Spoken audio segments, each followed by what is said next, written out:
The Bible. It's 66 books of history, stories, letters, and poetry that fit together to form God's one big story. The epic adventure of how He created us and loves us so much that He made a way to rescue us.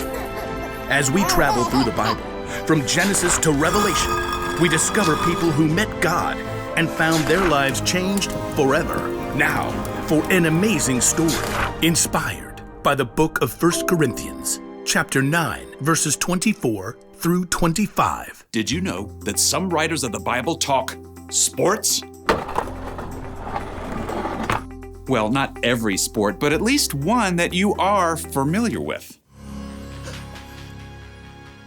Yep, running. Running has been around ever since God created people. In fact, the Apostle Paul uses running as an example in one of his letters to the church in Corinth. In a race, all the runners run, but only one gets the prize. You know that, don't you? So run in a way that will get you the prize. Now, Paul is talking about more here than just running, but first you have to understand what it takes to run a long race.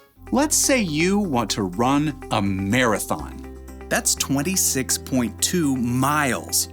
There's no way you can just hop up off the sofa where you've been playing video games for months and run that far. So, you need a plan. When I was preparing for my first marathon, I found this plan. I started training more than 4 months ahead of the race, and I started with just a few miles at a time. Once you've got a plan, well, then you gotta move.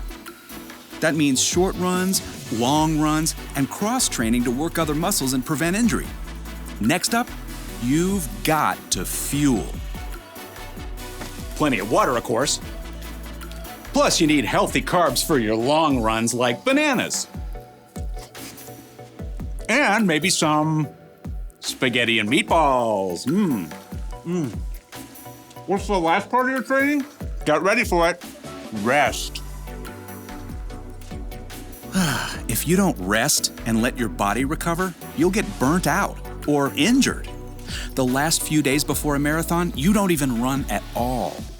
Oh, yeah. Running a long race is no joke. But Paul says what we're doing right now, you and me, is even more important. All who take part in the games train hard. They do it to get a crown that will not last. But we do it to get a crown that will last forever. So I do not run like someone who doesn't run toward the finish line. I do not fight like a boxer who hits nothing but air. Paul packs a lot of weight into just a few sentences. Whether you planned it or not, we are all running a race right now. Okay, so that's a little crazy. Clearly, I'm standing here talking to you, and you aren't outside running laps either. But Paul is talking about a way of life, a journey. We're all focused on the finish line, life forever with Jesus, but in the meantime, every step along the way is important as we live out what matters most. Jesus reminded his followers, "Love the Lord your God with all your heart and with all your soul. Love Him with all your mind. Love your neighbor as you love yourself." Yep, love God, love others. That's what matters on this journey together. But just like you can't skip from jogging one lap around the school gym to running a 26.2-mile race, you're gonna need some practice. Your Love God, Love Others marathon needs a training plan. Now, none of us have it all figured out, but here are 4 important things to start with. In fact, you may already be doing some of them. First point, hear. God is the master teller of this amazing story. He's the author of this whole race, so the most important thing is learning to hear from God. That means digging into God's Word and hearing the stories and wisdom from people who walked with Him. And you can also hear from God from people around you in your life who know and follow Him. Now, here's the second step in training for our Love God, Love Others marathon. Pray. Okay, when you hear pray, you might think, In nomine Patris et Filii et Spiritus Sancti. Truth is, you don't need fancy words to pray. You can talk to God anytime, anywhere about anything, just like talking to your mom or your best friend. Now let's take a look at point 3 in our training plan. Talk. Hello out there! Tell other people what God has been up to in your life, what's changing, how you're learning to love others better. And here's the final point in your Love God, Love Others training plan.